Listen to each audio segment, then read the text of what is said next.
Всем привет, я Марина и с вами школа Сакрамел. Причин отслоя гель-лака множество. В этом видео предлагаю рассмотреть причины возникновения в зоне кутикулы.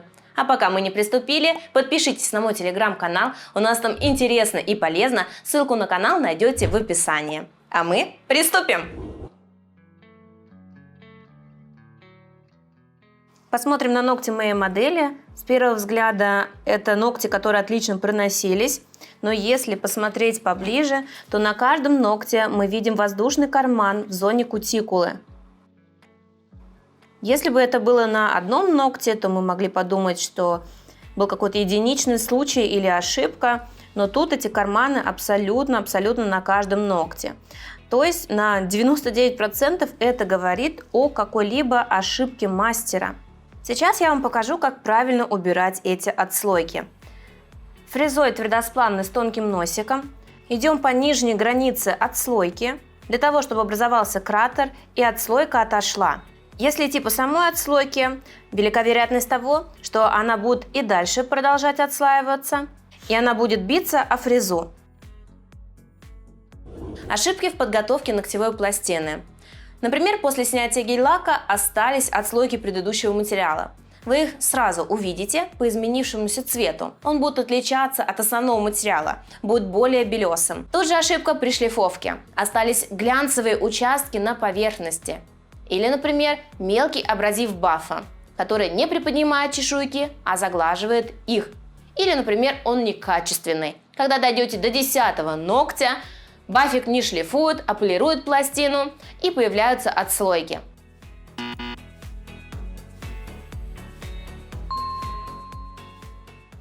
Перед тем, как зашлифовать поверхность, отодвиньте кутикулу апельсиновой палочкой или пушером, для того, чтобы пройтись бафом под кутикулой. Берем свежий чистый баф, устанавливаем его под углом 45 градусов, чтобы хорошо пройтись по периметру кутикулы. Баф поможет вам счистить уже часть его, и вам придется меньше работать фрезой.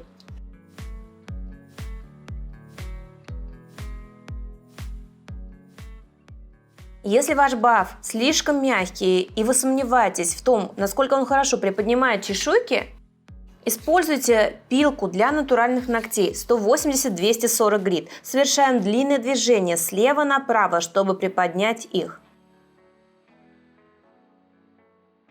Не используйте слишком жесткий абразив, например, 100 грит, так как он будет истончать ногтевую пластину, и это, в свою очередь, также приводит к отслойкам. Следующая ошибка – нечистый маникюр. Триги, кожа, стелющаяся на ногтевую пластину, или кутикула убраны не полностью. На коже гель-лак не держится, появляются отслойки. Для того, чтобы их избежать, нужно отточить технику маникюра до идеала. Если чувствуете, что у вас с этим трудности, не понимаете, как правильно выполнять маникюр, приглашаю присоединиться в нашу онлайн-базу знаний, где более 20 онлайн-курсов по цене одного. Они доступны по всему миру. Пробуйте, развивайтесь, учитесь, у вас точно получится. Причиной отслоек может стать старая, лысая алмазная насадка. После дезинфекции и стерилизации ее абразив стирается, осыпается и насадка тупится.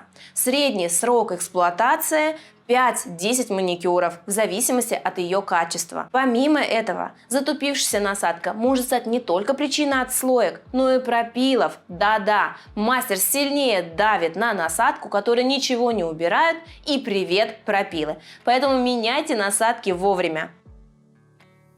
Если во время работы вы заметили, что эффективность насадки снижается, она забилась кожей, вы можете ее очистить при помощи бафа. На скорости вонзаю насадку в баф, и она прочищается. Четвертая причина, по которой могут произойти отслойки, это использование ремувера, средства для размягчения и удаления кутикулы.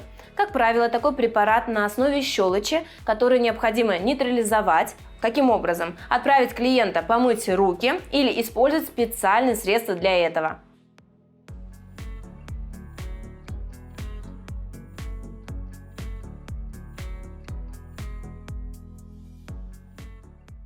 После того, как выполнили маникюр, остатки ремувера необходимо убрать, нейтрализовать при помощи воды. Отправляем клиента помыть руки.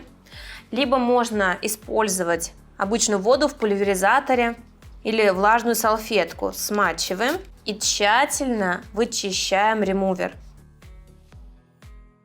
Часто для шлифовки кутикулы мастера используют силиконово-карбидную насадку небольшого абразива, например, зеленую. Идут ей по ногтевой пластине, а насадка мягкая и глинцует поверхность, отчего происходят отслойки по периметру. Пятая причина – это оставшаяся под кутикулой и в боковых пазухах пыль. После того, как закончили с опилом, тщательно ее смахните щеткой и только затем обезжиривайте ногтевую пластину. Из-за пыли покрытие неплотно прилегает к ногтевой пластине, что способствует отслойкам. Обезжиривать также нужно правильно и тщательно. Недостаточно один раз провести салфеткой на себя. От самого средства также многое зависит. Если в его состав входит множество смягчающих компонентов, это может привести к тому, что гель-лак снимется пленкой. Одна из самых распространенных ошибок, которые совершают мастера, оставляют пыль, просто прикладывают салфеткой и стягивают на себя. Вся пыль остается по пазухам, не будет плотного прилегания материала к ногтю и точно будут отслойки. Перед тем, как обезжиривать ногтевую пластину, тщательно уберите пыль щеткой, чтобы ее не осталось. Складываю салфеточку и от середины к боковым пазухам вычищаю все под кутикулой.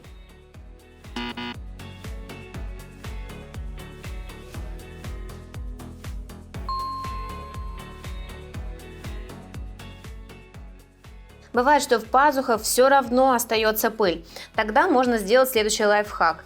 Намотать салфетку на апельсиновую палочку и пройтись ею под кутикулой. Либо для этих целей использовать микробраш. Или, например, плоскую кисть. Седьмая причина – не нанесены адгезивные препараты. Не всегда достаточно только механической подготовки ногтевой пластины пилкой. Потребуются дополнительные грунтующие средства. Дегидратор при влажной ногтевой пластине, праймер при влажных ногтях и проблемных, кислотный, бескислотный во всех остальных случаях. Не наносите большое количество праймера, ведь это может способствовать отслойкам. Не забудьте подождать некоторое время для того, чтобы излишки праймера испарились. Если ногти у клиента влажные, то дополнительно наносим средство, дегидратирующее ногтевую пластину. А праймер действует как двусторонний скотч, приподнимает чешуйки и улучшает сцепку. Важно, что праймер наносим в небольшом количестве, отжатой кистью, и одной кисточки нам хватает сразу на несколько ногтей.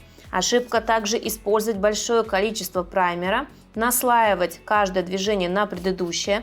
В таком случае отслойки неизбежны. Дайте праймеру некоторое время подсохнуть на воздухе, для того, чтобы он верно сработал. И теперь после этого можно приступать к нанесению базы.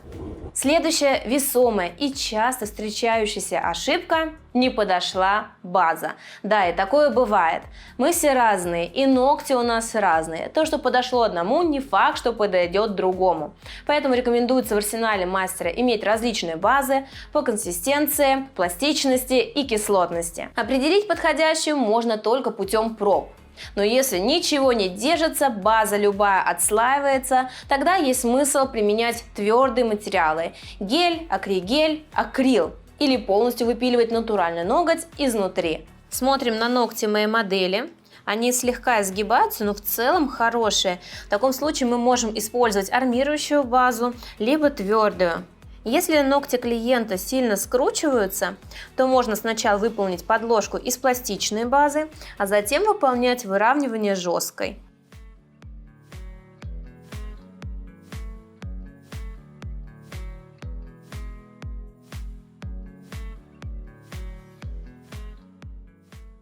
Следующая ошибка кажется неочевидной, но также часто встречается, когда нанесли базу с большим отступом от кутикулы в 1,5–2 мм.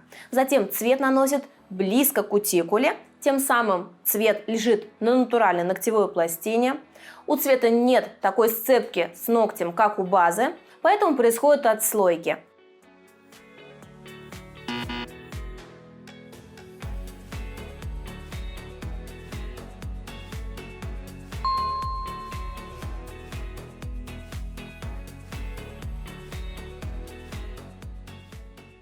Подписывайтесь в социальных сетях, там вас ждет еще больше полезной информации. И последняя причина в списке, но не последняя по значимости, это затеки материала. Ой, это тема отдельного видео, у меня даже несколько таких на канале. Что самое важное, если увидели затек, ни в коем случае не отправляйте в лампу на просушку, сначала его уберите. Во время прокраски всегда делайте опору мизинцем, так ваша кисточка будет стоять более уверенно и рука не дрогнет.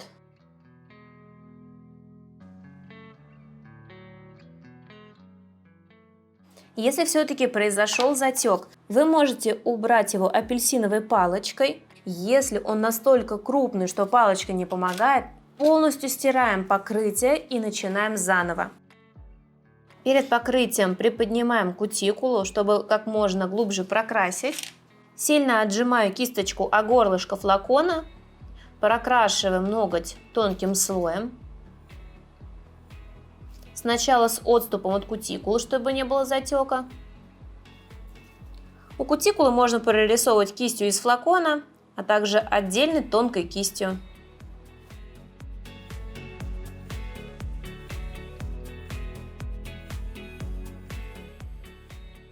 Лайфхаки, как убрать затеки, смотрите видео, обязательно их применяйте. Но я желаю всем успеха в работе. Пока-пока. А пальчик вверх. Понравился ролик? Нашли ошибки? Ставьте пальчик вверх. Понравился ролик? Нашли ошибки? Ставьте пальчик вверх. Ну а я желаю всем успехов. Пока-пока.